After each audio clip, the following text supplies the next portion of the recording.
Halo, selamat bertemu kembali adik-adik. Adik-adik, minggu lalu Kak Yeni membuat makanan yang Kak Yeni tidak pernah buat, yaitu waffle. Tahu tidak bagaimana Kak Yeni membuat makanan waffle? Pada saat 2 minggu yang lalu di kelas sekolah minggu pagi, ada Kinan dan Maureen yang hadir.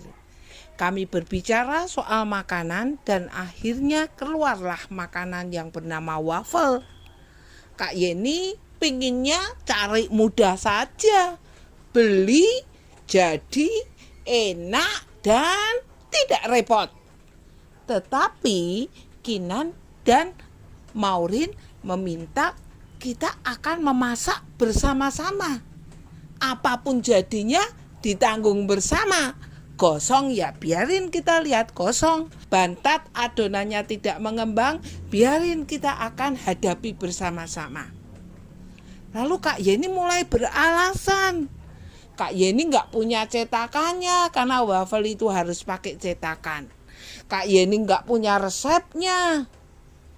Nah, tapi akhirnya kami sepakat untuk membuat waffle minggu lalu.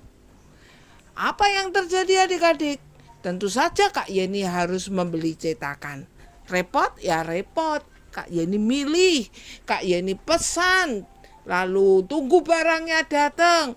Kak Yeni coba cari resep. Dan akhirnya hari Minggu kemarin pagi-pagi Kak Yeni membuat adonan. Dan Minggu jam 7:30 kami berempat membuat waffle. Bagaimana hasilnya?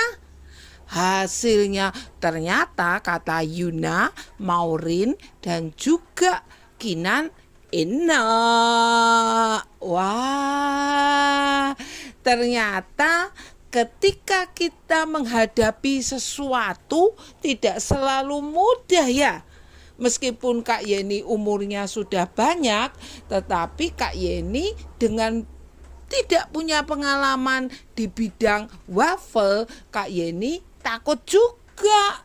Kak Yeni sempat menawar untuk tidak menghadapi masak waffle. Tapi ternyata ketika kita hadapi, maka akhirnya berhasil dengan baik. Firman Tuhan minggu lalu juga mengingatkan kepada kita untuk apa? Untuk berani menghadapi. Bangsa Israel sekembalinya dari Babel harus menghadapi kenyataan bahwa perintah Tuhan membangun bait Allah itu bukan hal yang gampang.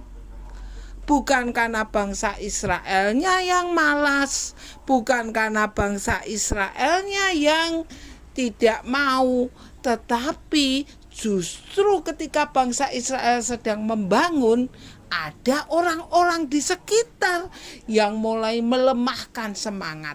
Belum lagi hasil panen yang gagal. Wah, kadang-kadang kita pun juga demikian. Ketika kita menghadapi hal yang baru, kita juga kadang-kadang berpikir, ngapain harus begini? Kenapa tidak seperti biasanya? Kenapa kita tidak pakai cara yang mudah saja? Kan ada cara yang mudah, yang lebih cepat, yang pasti bagus. Hari ini kita diajak oleh Tuhan untuk menghadapi setiap tahapan-tahapan baru di dalam hidup kita. Kesulitan apapun harus kita hadapi, karena kita tidak menghadapinya sendiri, tetapi bersama-sama dengan Tuhan. Dimanapun kita berada, Tuhan ada, karena Tuhan berada di dalam hati kita. Apapun kesulitan yang kita hadapi, Tuhan ada dan Dia hebat bisa menolong kita dan memakai banyak orang untuk menolong kita. Oleh karena itu adik-adik, mari kita bersama-sama semangat untuk menghadapi apapun. Karena apa? Karena bersama Tuhan kita pasti bisa. Amin. Bye-bye.